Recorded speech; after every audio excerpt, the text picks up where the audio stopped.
باللہ من الشیطان الرجیم یا ایہا الناس اے لوگو الناس لوگو یا ایہا اے اور یہ حال تنبیہ ہوتا ہے متنبہ کرنے کے لیے ہوتا ہے یا جو ہوتا ہے یہ ندا کے لیے ہوتا ہے کلو تم کھاؤ کلو لفظ کیا ہے کھاؤ اب یہ لفظ کلو عربی کے اندر لکھا ہوا ہے تو ہماری اپنی زبان کے اندر استعمال ہوتا ہے اکثر عبارہ لکھی ہوتی ہے اکل و شرب و معقولات ٹھیک ہے یہ لفظ معقولات ہماری زبان کا لفظ ہے اور وہ معقولات کیا ہے وہی اسی حمزہ کاف لام اسی سے ہے اور یہ معقولات سے وہی کلو ہے یعنی اس کا مطلب سمپل معنی آپ کا کھانا لیکن یہ ہے کہ ڈکشنری کے حساب سے لغت اور گرامر کے حساب سے اس کا ترجمہ کریں گے تم کھاؤ مما لفظ مما ہماری زبان کے اندر استعمال ہوتا ہے جیسے من جانب ما تحت آئیے سمجھ گئے تو یہ من جانب ما تحت ماحول کہتے ہیں نا ماحول جو ہے نا وہ درست ہونا چاہیے تو ماحول ماں کا معنی اور پھر حول یہ علیحدہ علیحدہ چیزیں تھی تو ماحول بن گیا تو یہ مما اسی ماحول ما تحت من جانب یہ معنی زبان کے اندر استعمال ہونے والا ہے مما اصل میں تھا من ما من علیحدہ اس کے اندر اور ما علیحدہ ہے یہ لفظ آپ کا یہ من علیحدہ اور ما علیحدہ لیکن ان کو جب ملا کر ملا تو یہ عربی کے اندر ایک سہولت ہے اور آسانی ہے جس طرح بعض لفظ پڑھنے کے اندر سائلنٹ ہو جاتے ہیں یہ لکھنے کے اندر اس کو انگلش کے اندر کہتے ہیں یہ سائلنٹ ہو گیا اور مل کر ادغام ہو گیا مما فی الارضی تم کھو مما اس میں سے جو فی الارضی زمین میں ہے اراضی ہم اپنی زبان کے اندر استعمال کرتے ہیں اراضی جو ہے اس کو پر فلاں کام ہو گیا تو لفظ اراضی استعمال کرتے ہیں اسی سے الارض ہے یعنی ہماری اپنی زبان کا استعمال ہونے والا لفظ ہے فی الارضی کھو اس میں سے جو فی الارضی زمین میں ہے حلالن کس طرح کا مال کھانا ہے سارا کچھ کھانا ہے نہیں حلال جو مال حلال ہو اللہ رب العزت کی طرف سے تمہارے لیے حلال قرار دیا گیا ہے وہ کھانا ہے اور دوسری شرط کیا ہے طیباً پاکیزہ کھانا ہے اچھا حلال مال تو اللہ رب العزت نے جس کو حلال قرار دیا وہ کھانا ہے اور طیباً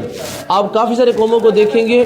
جو ان کا دل کرتا ہے نا کھاتے آتے ہیں لیکن قرآن نے اور اللہ رب العزت نے انسانیت کا خیال رکھا ہے وہ چیز کھانی ہے کہ جو تمہارے لیے نقصان نہ ہو شیطان تو انسانوں کو کہتا ہے یہ زیبہ جا کے بھی چکھ لو یہ بھی چکھ لو ہر چیز کا کھلا لیتا ہے اور آپ چائنیز کو دیکھیں چوہے کھاتے ہیں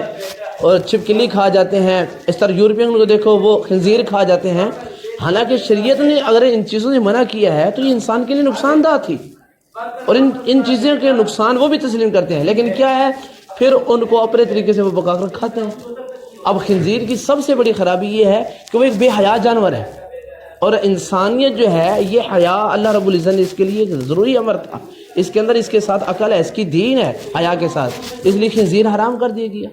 تو اس لیے وہ چیز کھانی ہے حلال بھی ہو اور طیباً بھی ہو ان دونوں چیزوں کا خیال رکھنا ہے ولا تتبعوا اور نہ تم پیروی کرو ہم اپنے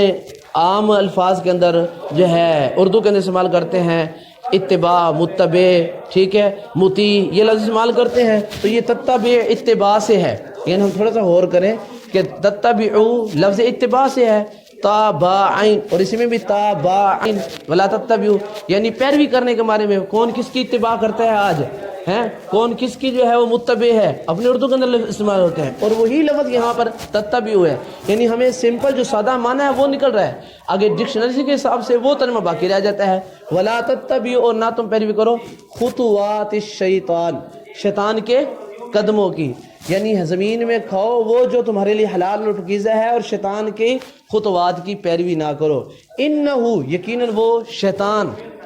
کیا ہے لکم تمہارے لیے عدو مبین واضح دشمن ہے یہ انشاءاللہ نیکسٹ سبق میں آپ کو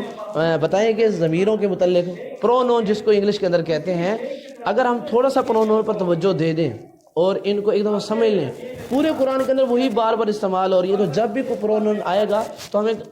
آسانی سے اس کا ترجمہ نہیں کرنا پڑے گا ہم آگے نئے اور جدید لفظ تلاش کرنے والے ہوں گے انہ لکم یقیناً وہ شیطان لکم تمہارے لیے عدو مبین دشمن ہے واضح اب واضح دشمن کن لوگوں کے لیے ہے یعنی شیطان کو دشمن تسلیم کرنا شر انسانیت سے جس کے پاس دعوت پہنچی ہے اور وہ شیطان کو دشمن سمجھتے ہیں چاہے وہ عیسائی ہے چاہے وہ یہودی ہے چاہے جو بھی ہاں جو شخص اللہ کے سماوی دینوں کو آسمانی دینوں کو نہیں مانتا وہ شیطان کے پجاری ہیں لیکن یہ بات ان کو بھی معلوم ہے موجودہ جو سہولیت ہے ان کو بھی معلوم ہے کہ کم از کم شیطان جو ہے وہ ذہن میں ان کے اندر فساد چاہتا ہے، شیطان جو ہے وہ انسانیت کو خراب کرنا چاہتا ہے، اس لیے اس کی جو دشمنی ہے عدو، یہ بالکل واضح ہے۔ لفظ عدو، عداوات، ٹھیک ہے، عدو یہ ہماری اپنی زبان کا استعمال ہونا چاہیے۔ یار عداوتیں نہیں رکھنی چاہیے، محبتیں پھیلانی چاہیے، کہتے ہیں نا عداوتیں نہیں رکھنی چاہیے، تو یہ عداوتیں کہاں سے آئی ہے؟ عین دال وا، یہ اسی لفظ سے عداوتیں، عدو یہ لفظ بنے ہوئے، تو یہ زبان ہماری کا لفظ ہے، عدو دشمن، مبین واضح۔ یہاں ایک بات